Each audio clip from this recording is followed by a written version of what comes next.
And we're live with His Jeffness, Jeff Miller.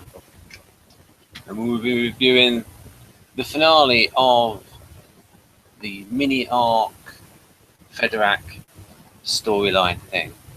And just towards the end of the last hangout one, maybe not fair, Jess said, I like this one, so we'll take it away, Jeff. Unless you want me to read some stuff off the back of the CD. Well, yeah, just, recap what happened real quick. Okay. Oh no, that's the wrong one. That's the next lot. Right.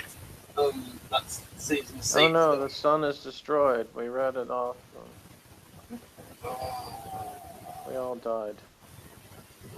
I'm looking for Caged, aren't I? Like NYPD Blue hangout, man. I got to have the gratuitous butt shot while we. Yeah. What in NYPD Blue? I mean, that you're selling it to me now, Jeff. Well, have you never seen it? No, never seen it. No. Oh well. I say we could start that after Homicide, but it's like 5 years longer. They had 12 seasons on NYPD Blue. Flipping heck. If I heard that originally, I thought, what is that, Vice? Right. Blake 7, Caged. Written by Kevin Scott and Mark Wright. Directed by Ken Bentley. Roger Blake and the President. I'd say I'd never heard of them, but in the previous hangout, I read out the back of the CD. Right, and I've done it before as well, so that doesn't work. Roger Blake and the President of the Terran Federation stand face to face. Two men with polar opposite political views meeting for the first and last time. I shouldn't have said that, should I? The long crusade is at an end, and Blake stands to lose everything that matters in this life. Right, I'll have a little look inside. Like a song.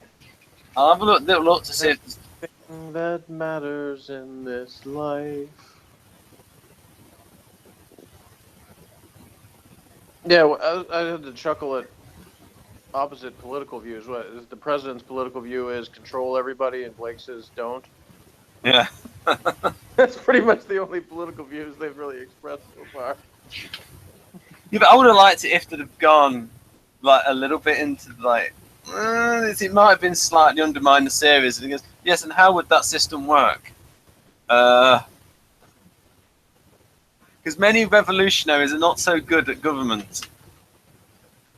Oh yeah, I mean usually what happens when revolutions happen is that the government that takes over ends up being worse.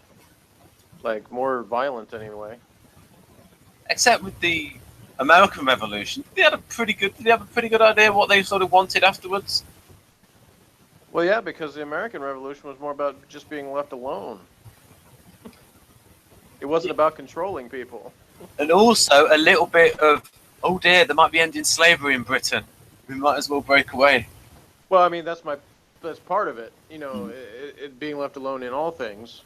Personally, economically, religiously. As opposed to we're going to take over and run something that existed already better than they did, which is what a lot of revolutions where the revolutionaries end up being because they just tried to be a different version of the same thing that was there before. Yeah, of course, I also remind people that not all the founding fathers were into slavery. At least Benjamin Franklin was an abolitionist. And maybe more from the northeastern colonies may have been more abolitionists as well. I don't know. I don't know what the breakdown was between pro-slavery and anti-slavery. Yeah, I don't either. But anyway, we digress. This I didn't start to fall asleep till the last 5 minutes, so it was more effective. High words. The guy who plays Villa did a good job of being effectively sneaky. Yep.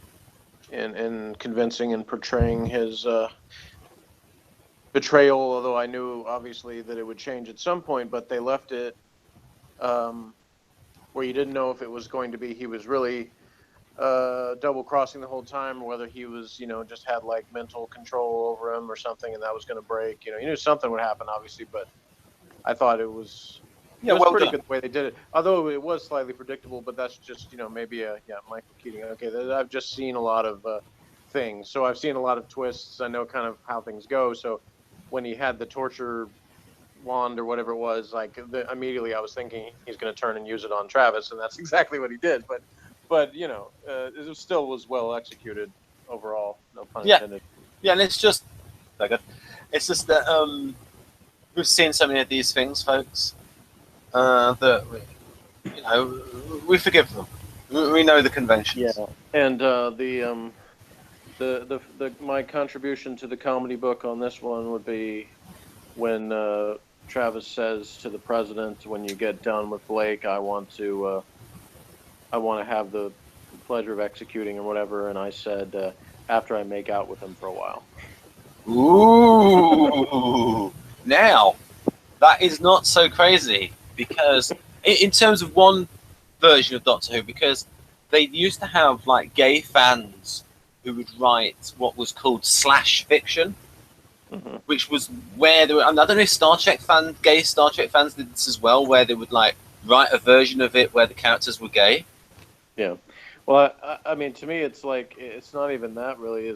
It's more like there's another term for it, and I can't remember. Where it's like you become so obsessed with a particular person that you have this weird attraction to them over that, and it's not the same thing as just someone being like attracted to, the same sex or the opposite sex, whatever. It's more about like there's like they said it in the episode. He called him they called him his obsession. And that's what it is. It's like an obsessive relationship. Now, an important thing. Oh shit! I don't know if I should talk about it or not.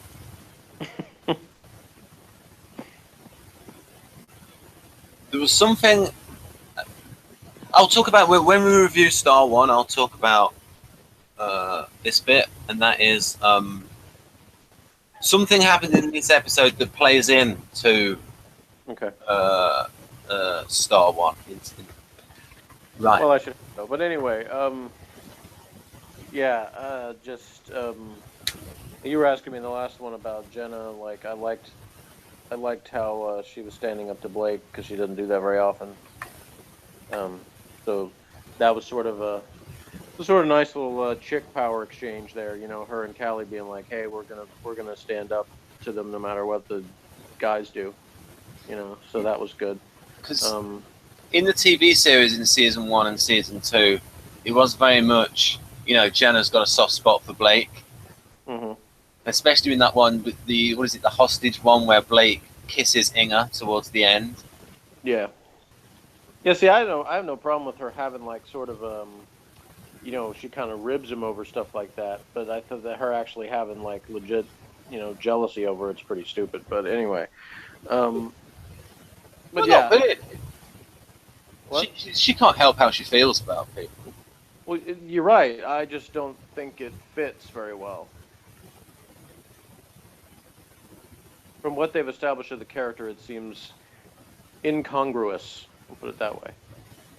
Well, hot female feisty bounty hunters have feelings too. I didn't say she didn't have feelings. Okay.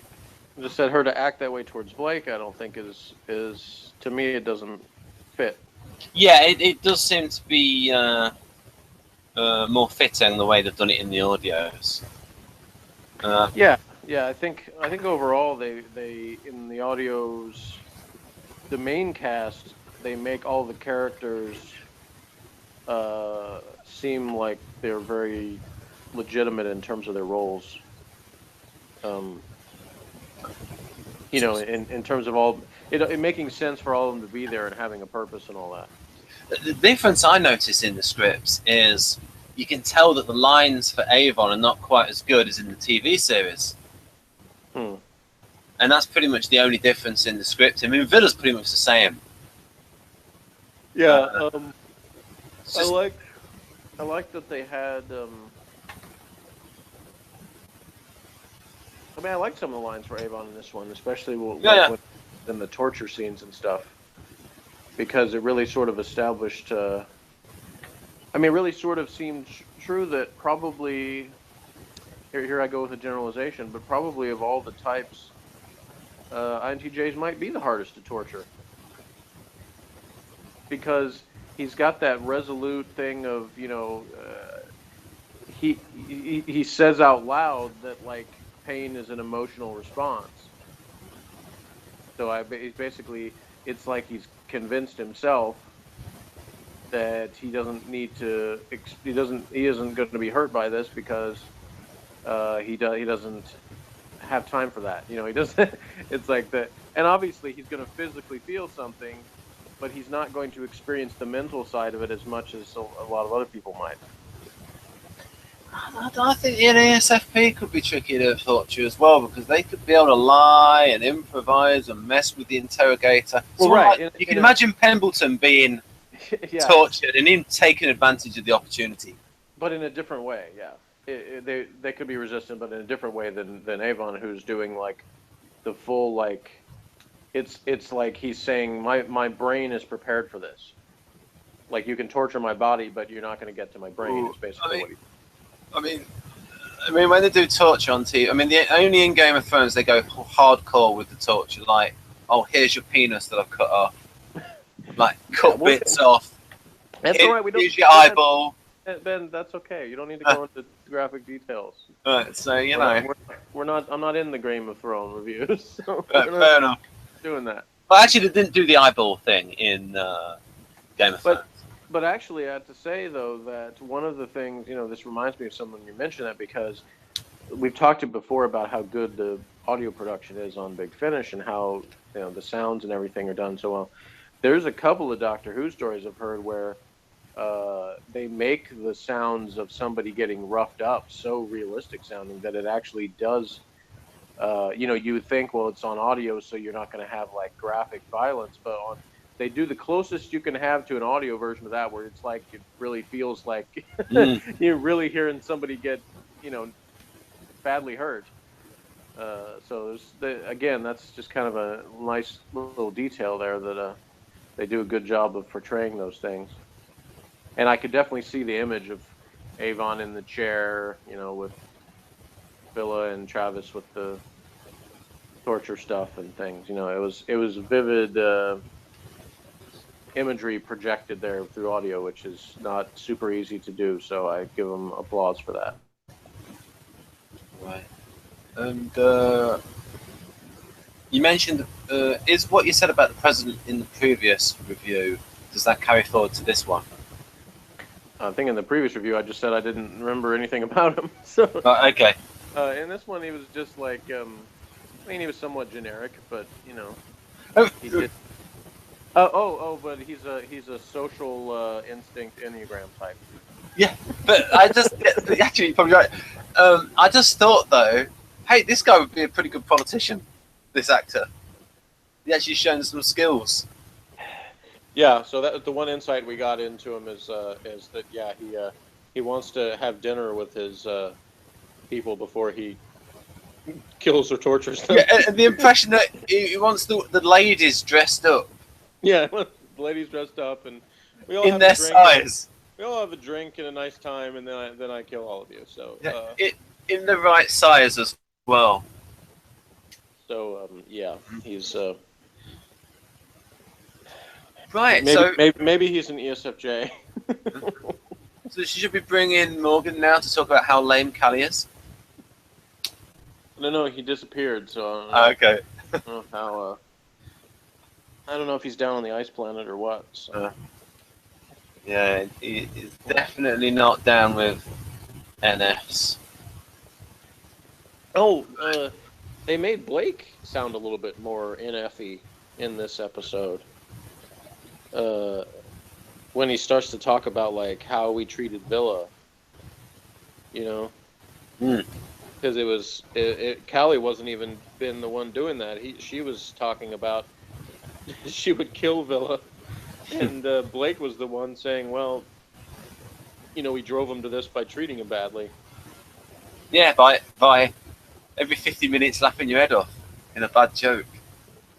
So now we see why they did that setup by with Avon insulting him. I mean, not Avon, Blake insulting him, not just Avon in the last previous one, because you had the setup Villa being completely disgusted with all of his. Yeah, it was something like, "What made you so smart? Standing next to Villa." Yeah. So they had to lead up to that by having everybody be disparaging him. Fiddler's a very useful person. You know, in these sci-fi things that people are always getting locked up? Always getting locked up. Yeah, that's why it's such a cop-out when they have, the Doctor having the sonic screwdriver be able to do everything. That's why John Nathan Turner insisted on getting rid of it. Yeah. And I would do the same thing if I was in charge of the new Doctor Who. One of the first things I would do was because, I told you before, my idea was to have him basically have amnesia, where he doesn't really remember anything or where he's from or how to work the TARDIS or anything. So when he finds the sonic screwdriver, he has no idea what it works for, so he just tosses it because he doesn't know what it is. Yeah. Yeah, I mean, it's basically what's happening. It's become too powerful. Yep. And not even just too powerful, but too smug about it. You could also come up with better. I mean, anyway, we won't go into how bad the 21st century Doctor Who is on TV. Except that's what you get when you have ENTPs behind things. Right. Yeah. So more forceful Jenna. I like that, and Travis didn't seem completely useless too. He seemed like he actually was written a little bit smarter in this one than some previous things. So I give it a 7, I think. Oh, that's a massive score for you. That is massive. Let's get this right, folks. 7, really? Maybe 6. Maybe you're trying to talk me down. Oh, fantastic! What a high point. So what we're going to do now, folks, is that Jeff and I will simultaneously watch Star 1, the climax of Season B. And the last thing I would say is that I think 6 episodes was a bit much between TV stories, so it'd be better to kind of alternate more often. So I would say if there's future things, I don't know how they work, but it'd be better if there's less ones in between TV episodes. Oh yeah, it was just because of the stuff that happens in. Yeah, no, I understand. I just I think 6 is still kind of a lot. Oh yeah. They did another series of 6, and they've not done any after that. Yeah. It's about the search for spoiler, right? Right. So it's bye from me. You never said your rating. Oh, my rating. Oh dear.